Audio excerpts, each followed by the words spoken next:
बाबा ये तेरी शादी हुई आ? हाँ तो और मरंडली फिरना ये हुई है शादी के।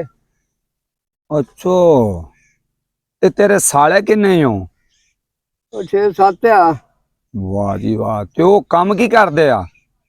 ਉਹ ਆ ਇੱਥੇ ਕਮਾਂਡ ਦੇ ਉੱਤੇ ਕੀ ਸੱਦੇ ਜੇ ਇਹਨੂੰ ਉਹ ਮਿੰਟਾਂ ਦੇ ਉੱਤੇ ਗਾਲਾਂ ਕੱਢਦੇ ਆ।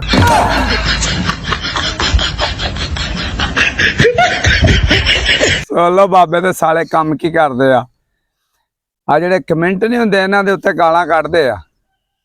ਅੱਛਾ ਤੈਨੂੰ ਕਮੈਂਟਾਂ ਦੇ ਗਾਲਾਂ ਕੱਢਦੇ ਆ? ਹਾਂ ਜੀ ਹੋਰ। ਵਾਹ ਜੀ ਵਾਹ ਬਾਬਾ, ਚੰਗਾ ਕੰਮ ਲੱਭਿਆ ਉਹਨਾਂ ਨੇ ਤੇ ਮੁਹੱਬਤ ਵੀ ਇਹਨੂੰ ਹੀ ਆਂਦੇ ਆ ਬਾਬਾ। ਵੇਖ ਲੋ ਯਾਰ ਬਾਬੇ ਦੇ ਮਾਸ਼ਾਅੱਲਾ 6-7 ਸਾਲੇ ਆ ਤੇ ਉਹ ਬਾਬੇ ਨੂੰ ਕਮੈਂਟਾਂ ਤੇ ਗਾਲਾਂ ਕੱਢਦੇ ਆ। ਉਹ ਵਾਹ ਜੀ ਵਾਹ, ਜ਼ਿੰਦਾਬਾਦ ਜ਼ਿੰਦਾਬਾਦ। ਉਹ ਗੈਰਤ ਕਰ ਲੋ ਕੁਛ, ਬਾਬੇ ਦੇ ਸਾਲੇ ਹੋ ਕੇ ਤੇ ਯਾਰ ਬਾਬੇ ਨੂੰ ਗਾਲਾਂ ਕੱਢਦੇ ਜੋ ਯਾਰ। ਸਾਲਿਆਂ ਦਾ ਤੇ ਇਹਤਰਾਮ ਹੀ ਬੜਾ ਹੁੰਦਾ ਯਾਰ, ਭੈਣ ਦਿੱਤੀ ਹੋਵੇ ਜਿਹਨੇ ਉਹਨੂੰ ਸਾਲਾ ਆਂਦੇ ਆ।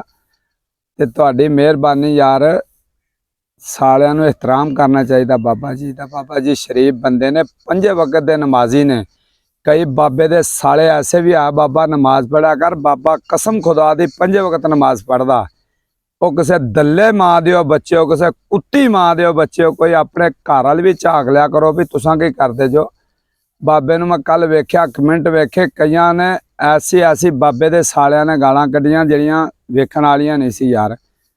ਉਹ ਵੀ ਬੰਦੇ ਹੈ ਨੇ ਜਿਹੜੇ ਬਾਬੇ ਦਾ ਇੰਨਾ ਇਹਤਰਾਮ ਕਰਦੇ ਨੇ, ਬਾਬੇ ਨੂੰ ਅੱਛੇ ਕਮੈਂਟ ਲਿਖਦੇ ਨੇ, ਬਾਬੇ ਨੂੰ ਆਂਦੇ ਆ ਬਾਬਾ ਜ਼ਿੰਦਾਬਾਦ, ਤੇਰੇ ਬਿਨਾ ਵੀਡੀਓ ਚਲਾਉਣਾ ਕੋਈ ਨਹੀਂ। ਤੇ ਬਜ਼ੁਰਗਾਂ ਦੀ ਤਾਂ ਵੈਸੇ ਰਿਸਪੈਕਟ ਹੁੰਦੀ ਆ। ਸਾਡੇ ਨਬੀ ਨੇ ਵੀ ਆਖਿਆ ਬਜ਼ੁਰਗਾਂ ਦਾ ਇਹਤਰਾਮ ਕਰੋ ਤੇ ਤੁਸੀਂ ਹਰ ਪਾਸਿਓਂ ਪਾਰ ਜੋ। ਤੇ ਕਈ ਸਾਡੇ ਭਰਾ ਬੜੇ ਅੱਛੇ ਕਮੈਂਟ ਲਿਖਦੇ ਆ, ਬਹੁਤ ਅੱਛੀਆਂ ਤਾਰੀਫਾਂ ਬਾਬੇ ਦੀਆਂ ਕਰਦੇ ਨੇ, ਖੁਸ਼ ਹੁੰਦੇ ਨੇ ਬਾਬੇ ਨੂੰ ਵੇਖ ਕੇ। ਤੇ ਉਹੋ ਹੀ ਫਿਰ ਗੱਲ ਹੋਈ, ਜਿਹੜੇ ਬਾਬੇ ਦੇ ਸਾਲੇ ਆ ਨਾ, ਉਹ ਬਾਬੇ ਨੂੰ ਗੰਦਾ ਕਮੈਂਟ ਲਿਖਦੇ ਆ, ਬਾਬਾ ਤੂੰ ਉਹ ਤੈਨੂੰ ਆ। ਤੇ ਉਹ ਕਮੈਂਟ ਹੀ ਨਹੀਂ ਪੜ੍ਹੇ ਜਾਂਦੇ, ਜਿਵੇਂ ਦੇ ਲਿਖ ਦਿੰਦੇ ਆ। ਉਹ ਕਿਸੇ ਦੱਲੀ ਮਾਂ ਦਿਓ ਬੱਚਿਓ। ਤੁਹਾਨੂੰ ਪਤਾ ਬਾਬਾ ਕੀ ਆ? ਬਾਬਾ ਅਲਹਮਦੁਲਿਲਾ 5 ਵਕਤ ਜਮਾਤ ਦੇ ਨਾਲ ਨਮਾਜ਼ ਪੜ੍ਹਦਾ, ਤਹੱਜਦ ਪੜ੍ਹਦਾ। ਆ ਇੱਕ ਸ਼ੁਕਰ ਲਾਉਣ ਲਈ, ਤੁਹਾਨੂੰ ਹਸਾਉਣ ਲਈ ਵੀਡੀਓ ਬਣਾਉਂਦਾ। ਇਹਦੇ 'ਚ ਕੋਈ ਮਿਹਨਤ ਤੇ ਨਹੀਂ, ਇਹ ਕੋਈ ਨੰਗਾ ਤੇ ਨਹੀਂ ਬੈਠਾ ਵੀਡੀਓ ਦੇ ਉੱਤੇ। ਜਿਹੜਾ ਤੁਹਾਨੂੰ ਬੜਾ ਦੁੱਖ ਹੁੰਦਾ ਬਾਬੇ ਦਾ, ਤੇ ਤੁਸੀਂ ਗੰਦੇ ਕਮੈਂਟ ਕਰਦੇ ਜੋ। ਉਹ ਕਿਸੇ ਦੱਲੀ ਮਾਂ ਦਿਓ ਬੱਚਿਓ, ਕਿਉਂ ਸਾਡੀ ਜ਼ਬਾਨ ਵੀ ਗੰਦੀ ਕਰਾਉਂਦੇ ਜੋ। ਅਸਾਂ ਨੇ ਨਾ ਹੀ ਗੰਦੀ ਜ਼ਬਾਨ ਕਰੀਏ, ਪਰ ਤੁਸੀਂ ਸਾਨੂੰ ਮਜਬੂਰ ਕਰ ਦਿੰਦੇ ਜੋ। ਉਹ ਆਂਦਾ ਤੁਹਾਡੀ ਤੇਰੀ ਉਮਰਾਂ ਵਾ ਹੁਣ ਆ ਜਿਹੜੇ ਤੂੰ ਕੰਮ ਤੇ ਲੱਗਾ ਵੇਂ ਤਾਂ ਗਾਲਾਂ ਕੱਢਦੇ ਆ।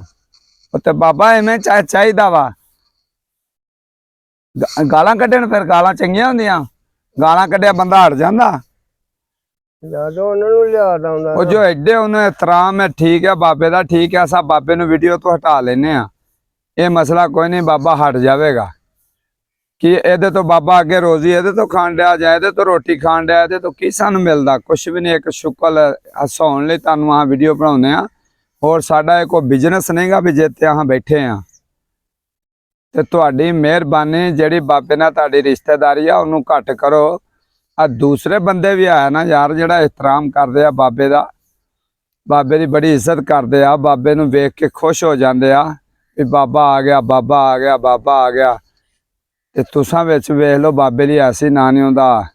ਗਲਤ ਗੱਲ ਕਰਦੇ ਜੋ ਵੀ ਜਿਹਨੂੰ ਵੇਖ ਕੇ ਧੱਕੇ ਨਾਲ ਹੀ ਗੁੱਸਾ ਆ ਜਾਂਦਾ। ਅਸਾਂ ਕਿਸੇ ਦੇ ਖਿਲਾਫ ਨਾ ਕੋਈ ਗੱਲ ਕਰੀਏ ਯਾਰ, ਨਾ ਹੀ ਕੋਈ ਗਲਤ ਸਾਡੇ ਕੋਲ ਗੱਲ ਨਿਕਲੇ, ਪਰ ਤੁਸਾਂ ਮਜਬੂਰ ਕਰਦੇ ਜੋ। ਐਸੇ ਸਾਡੇ ਭਰਾ ਵੀ ਬੈਠੇ ਨੇ ਜਿਹੜੇ ਖੁਸ਼ ਹੋ ਜਾਂਦੇ ਆ ਵੀ ਬਜ਼ੁਰਗ ਆ ਗਏ, ਬਜ਼ੁਰਗ ਇਹ ਵੀਡੀਓ 'ਚ ਨਾ ਹੋਵੇ ਤੇ ਰੌਣਕ ਨਹੀਂ ਹੁੰਦੀ। ਤੇ ਆ ਜਿਹੜੇ ਵੇਖ ਕੇ ਬਾਬੇ ਦੇ ਸਾਲੇ ਤੇ ਕਮੈਂਟਾਂ 'ਚ ਗਾਲਾਂ ਕੱਢਦੇ, ਉਹਨਾਂ ਬਿਨਾਂ ਵੀ ਰੌਣਕ ਨਹੀਂ ਹੁੰਦੀ। ਐਵੇਂ ਆ ਨਾ ਬਾਬਾ? ਕੀ ਰੌਣਕ ਹੈ ਜਦੋਂ ਗਾਲਾਂ ਹੀ ਕੱਢਣੀਆਂ ਨੇ, ਫਿਰ ਰੌਣਕ ਕਾਹਦੀ ਹੋਈ? ਤੇ ਫਿਰ ਛੱਡਦੀਆਂ ਵੀਡੀਓ ਬਣਾਉਣੀ ਹੁਣ ਇਹਨੇ ਗਾਲਾਂ ਮਗਰ ਵੀਡੀਓ ਛੱਡ ਲਈਏ। ਅੱਛਾ, ਇਹਨਾਂ ਦੀਆਂ ਸੁਣੀ ਰੱਖੀ ਹੈ। ਆਜ ਹੋਰ ਇਹਨਾਂ ਦਾ ਮੂੰਹ ਖਰਾਬ ਹੁੰਦਾ ਵਾ। ਆ ਚਲੋ ਬਈ, ਬਾਬਾ ਆਂਦਾ ਵਾ ਜਿਹੜੇ ਕੱਢਦੇ ਉਹਨਾਂ ਦੀ ਹਾਂਡੀ 'ਚ ਜਾਂਦੀਆਂ ਆਪੇ ਜਲੀਲ ਹੋ ਕੇ ਮਰਨਗੇ। ਜਿਹੜਾ ਕਿਸੇ ਨੂੰ ਗਾਲਾਂ ਕੱਢਦਾ ਵਾ ਆਂਦੇ ਉਹਦੀ ਹਾਂਡੀ 'ਚ ਜਾਂਦੀਆਂ। ਨਿਆਣੇ ਨਹੀਂ ਕਹਿੰਦੇ ਹੁੰਦੇ ਸੀ, ਜਿਹੜਾ ਕਿਸੇ ਨੂੰ ਗਾਲਾਂ ਕੱਢੇ ਉਹਦੀ ਹਾਂਡੀ 'ਚ ਜਾਂਦੀਆਂ। ਆਪਣੀਆਂ ਗਾਲਾਂ ਕੱਢਿਆ ਕਰੋ, ਆਪਣੀ ਤੁਹਾਡੀ ਹਾਂਡੀ 'ਚ ਜਾਣਗੀਆਂ ਤੇ ਸਾਲਿਓ ਖਾਇਆ ਕਰੋ, ਤੁਹਾਨੂੰ ਵੀ ਪਤਾ ਲੱਗੇ ਗਾਲਾਂ ਦਾ ਕੀ ਨਜ਼ਾਰਾ। ਇੱਕ ਤੁਹਾਨੂੰ ਮੈਂ ਗੱਲ ਦੱਸਾਂ, ਚੰਗਾ ਬੰਦਾ ਕਦੇ ਕਿਸੇ ਨੂੰ ਗਾਲ ਨਹੀਂ ਕੱਢੇਗਾ।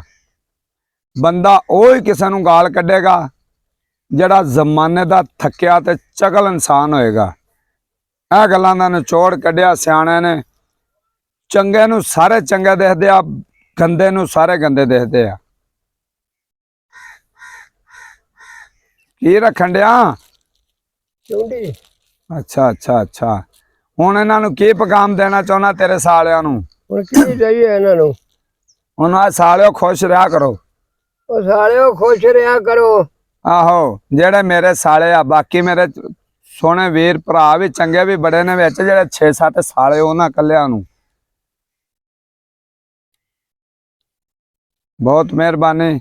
ਪਾਕਿਸਤਾਨ ਜਿੰਦਾਬਾਦ।